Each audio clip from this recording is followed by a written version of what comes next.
Hello, everyone, and welcome to another episode of 1923 Main Street, home of the Disney Travel Podcast with the latest Disney travel news. We are your hosts. I am Mike Bello-Braddock. And I'm Amelia Bello-Braddock. And today, a new DVC Lounge coming to Disneyland. Is Disney really launching a membership program like Amazon Prime? And what would we be without a foodie guide? The Disneyland Halloween is here. Yes, indeed. Our three big stories this week. Let's start with the first ever, and I guess second ever, DVC Lounge. And this one is coming to Disneyland Resort. So if you're a Disney Vacation Club member, you will be able to in 2023. So first half of 2023, they're saying. So they've announced this. Yes, like we're planning a visit for the summer. Yep, they've announced this member lounge. It's going to be in Disneyland Resort in California. And it will be in Tomorrowland. Ooh, so it's in Disneyland Park? It is in Disneyland Park, and it has an interesting name. The Disney Vacation Club Starview Station. Sort of reminds me of Space 220. It's in Tomorrowland. That doesn't sound too weird. Yeah, I don't know. I'm not sure. Okay, so first of all, it's located on the second floor of the Star Wars Launch Bay building. So if you're familiar with that, that's where it is. It is space-themed, and it will have, I'm assuming, the same things as the Epcot Lounge that we know and love. Love that drink machine. Yeah, there's some DVC member services there and seating, some iPads and such that you can play on. It's really just nice to have like a place to get away from the parks, especially when it's really hot. And they walk around with those snack baskets now and then. But it's very rare you get anything free at Disney, so it's always appreciated. But interestingly, there are no restrooms in the DVC Lounge, so... Well, they don't want you staying up there forever. So I'm not sure if there will be. Yeah, they make it cozy, but just not too cozy. So you would stand there. It's almost like they need a time limit or something. Because the Epcot Lounge, if you don't get in there pretty much right shortly after it opens at 11, and you want to go around that lunch period, there's just like a waiting list very quickly because it's not really that big. Anyway, They are opening this one in Disneyland Park. Space permitting, you'll be able to go to it. Yeah, so I always wonder, is it an oversight that they forgot the bathroom, or is it a strategic move to get you out? Yeah, so I'm wondering, we'll see if this one has them or not. Now, do you like this space theming? I'm not sure about it. It depends how in theme they go, and if it's pretty tacky. themed. There are some, I'll post the artist's renderings. I need to see it. It's that... when I looked at them, I thought, oh, this is always like what we envision somehow the future of space. Like every sci-fi show, even the Galactic Star Cruiser, all that stuff, all the space stuff always looks the same. So it sort of looks like Space 220 restaurant or even Space Mountain interior. Oh, I know. I need to see it in person to see if it's really too in your face. Over the top. If it's casually themed, that's fine because you are in Tomorrowland. It's a themed land. It fits. I don't need it to be like you're in the hotel. Yeah, because the Epcot one really isn't themed at all. No. It's just not a lounge, even remotely. which is fine. I don't need it themed. So yeah, we'll see how it strikes us when we go in it. Is it sort of cheesy themed, or should they have just made it a lounge? Or Exactly, that's what I'm saying. Like, you've seen the renderings, but it's probably different in real life. So, yeah, we will see. I think it's a good thing. I'm also curious to see how hard it's going to be to get into. It would be great if at Walt Disney World they did add one in every park like they did with Club 33, but I feel like, they are at the point where they could expand, especially since they're constantly expanding their members with all of their new resorts. I feel like they might need to expand the lounges as well. So anyway, they say is officially the first half of 2023. You know what? We'll see if it's on track. As long as they have one of those special drink fountains, I will not complain. Yeah. There's none of that detail yet, so we'll see. Now, the next thing, talking about perks, is this story that broke this week about Disney potentially launching a membership program like Amazon Prime. Now, does this have any merit to it? Possibly. I think it does, because the Wall Street Journal was reporting on it, and, they're relatively a reliable news source. Yeah. So, they're talking about it's a program that would combine different discounts and perks, and because they have streaming visits and park visits and hotel accommodations and merchandise discounts. So, when you think about it, we're members of most of these things. So you get discounts through D23 and you get the magazine, you get special events. As DVC, Disney Vacation Club members, we get discounts and other special events. So would this make all of those things go away? Would it replace? Because how could you have, Disney Prime Plus and D23 and Well, I don't think they'd call it Disney Prime Plus. well, whatever they call it, Disney Plus Prime or something, because they also, speaking Copyright. of which, Disney Plus Day, right? That just happened. So Yeah. they have a whole bunch of programs that do offer all this stuff. So I'm thinking, are they going to bundle all this into one major program and charge a fee for it? I was going to say, how much would they charge, though? So it's going to be tricky, right? Does that mean your perks go away as DVC? Or, anyway, we'll have to see. But what do you think of this idea generally? It depends. Are we going to buy it? Yes, we would probably buy it. Great idea. Yeah. Love this. Love this. However, if we're not buying it and the other perks go away, it's interesting because if you already are subscribed to those memberships and now suddenly you don't get this stuff, you don't get that stuff, I wonder how that would work. Would they grandfather it out like, oh, new DVC members don't get these perks? And also, the Disney Visa card. That's another one where you get perks. Now, we can't get it in Canada. They don't offer it due to the bank relationships. But still, that's just another thing. I don't know how it's going to work, right? Because they have so many standalone programs, all of them with little perks. I don't know if they'd want to add yet another one without combining some of these things. So, would it even include Shop Disney? Well, you'd think it would. Supposedly, from what the Wall Street Journal sort of is reporting on, and they said, of course, what does Disney get? They're going to have a treasure trove of data on how you're spending across everything. And I'm just wondering how it would affect hotel stays and park tickets. We can't even buy annual passes right now. So at Disney World anyway. So it's just going to be a very interesting thing. Would it mean retiring D23? And, what about annual pass perks and DVC perks? I don't know. So I do, though, think it's a good idea. Yeah. I just hope, as always, the devil's in the details. If they do it properly, I don't really think they did Genie Plus and Lightning Lane that well. They made some interesting choices. I think it depends what perks specifically they give you. Are they going to discount everything? Where's the line or discount? Is it just merchandise? Is it hotel stays? Is it watch there be different tiers of this program? Yeah.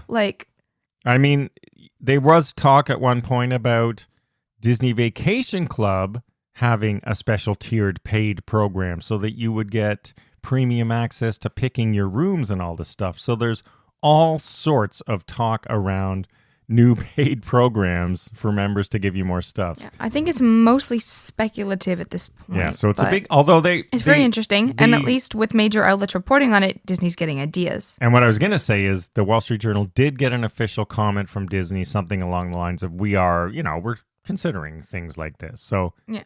At least we know they are talking about it, so there's some merit to it. And I'd really love to see what goes on inside a Disney boardroom. I know. And how they prioritize what's what. That's so interesting to me.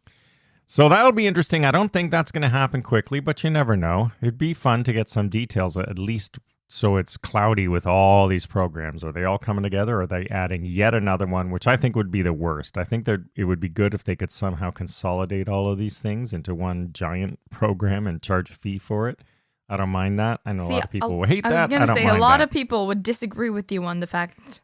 I know, but when you start charging fees for things, it makes them more exclusive and all that sort of stuff, which is ultimately what Disney's trying to do, is get higher revenue. What's the fee? Is it all of the fees combined? Because that's a pretty hefty... Well, there is no fee really for DVC discounts and other discounts. There's no fee for DVC discounts. Well, you could argue you don't buy, and we talked about this. I didn't buy into DVC because I'm going to get 20% off merchandise. I bought into it for the vacation value. Yeah. It's just a bonus that you get that. It's true. So maybe there'll be discounted tiers, to your point, for DVC members and annual pass members and stuff like that. Anyway, we'll see how it all shakes out.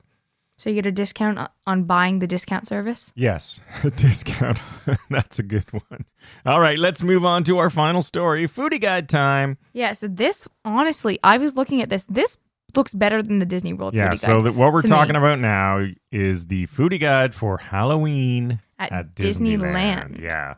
And we are going to, of course, post the whole thing on our blog and in our show notes. Yeah. But as always, here's our top recommended picks we will go through. So this is now live. It has been for about a week, and this will run through November 10th.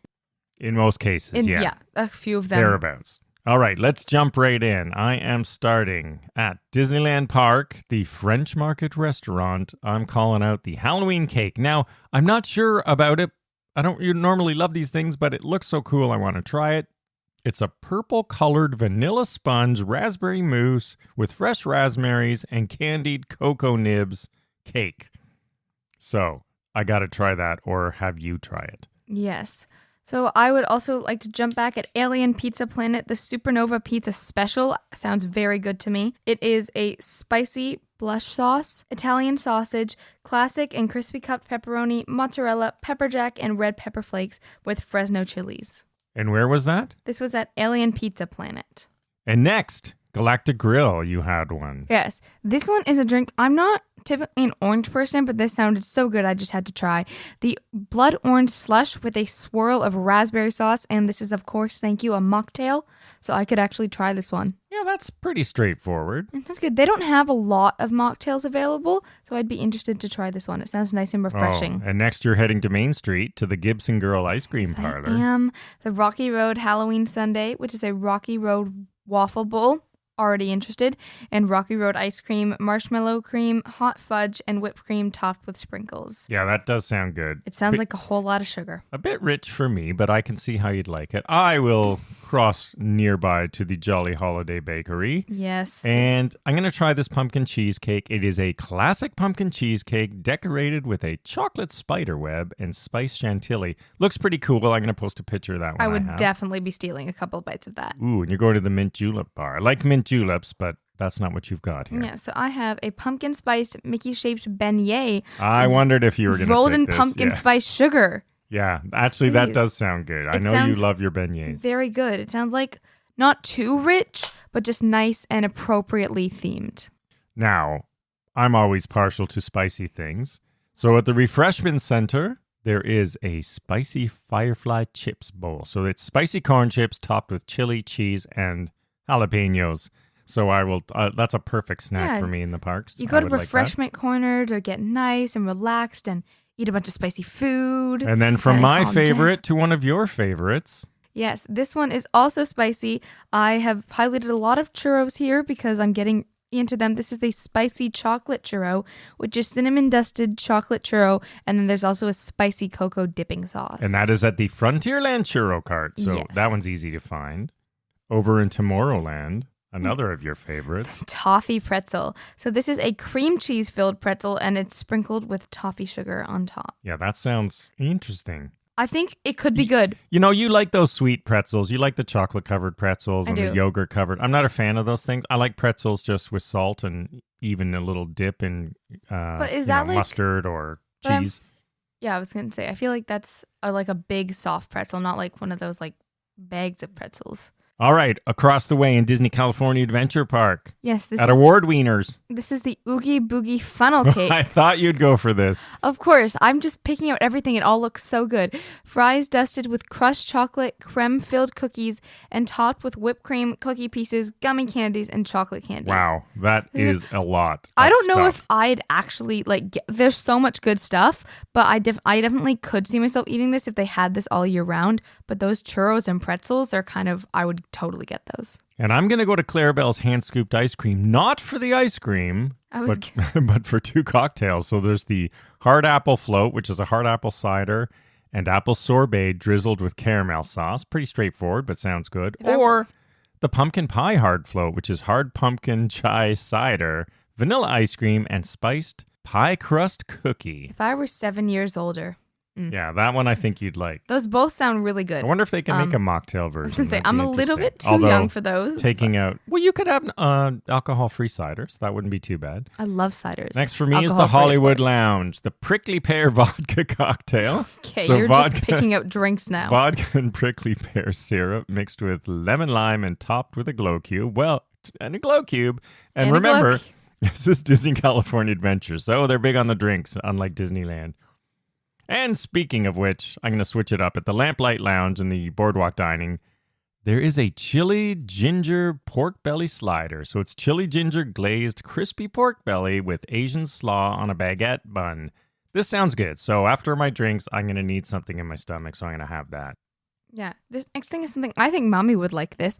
This is also at the Lamplight Lounge, but just the regular one. This is pumpkin spice donuts, which is warm, fluffy donuts tossed in pumpkin spice sugar, and it's also served with orange cream cheese dip and hot buttered rum sauce. Ooh, that does sound good. But that's on the side, so I think it's okay. And I'm going on a churro rampage. The pumpkin spice churro is rolled in pumpkin spice sugar. It's just a classic churro, but it sounds nice. Yeah, that's a new light this year Halloween too. snack. I'm surprised they hadn't done that before. I think they have something similar in Disneyland Park, but this is at California Adventure. So at the Buena Vista Churro Cart. yes, I have one at every area. My churros. And then rounding it out, another churro, California churro. See, I have to get one. This is, I believe, a downtown Disney district. Yes. So this, I have to get one at every place. So this is the spooky churro. And this is a churro that is rolled in cinnamon sugar. And it is drizzled with peanut butter and chocolate sauce and topped with peanut butter candy pieces. That one sounds a bit more interesting. I was going to say, me. you'd like that one. Yeah, pretty sweet, but I do like peanut butter stuff. Oh, Marceline's Confectionery. What do you have in there? I've actually never tried a caramel apple to my recollection.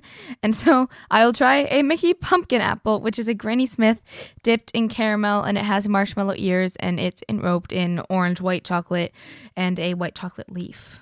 Oh, yeah, that sounds actually pretty good. So there it is. Those are our top picks. Of course, we've only scratched the surface. There's so much stuff, and a lot of it is new, which I like. I want to try those churros. So get your sugar fix ready, you Halloween people at Disneyland Resort. Yes, if you live in California, you're very lucky, because to me, that sounds a lot better than even the Disney World one. All right, that's the news for this week. Thank you, as always, for joining us here at 1923 Main Street. Follow along at 1923 Main Street on social media. We will see you again next week, and have a magical day. Bye-bye.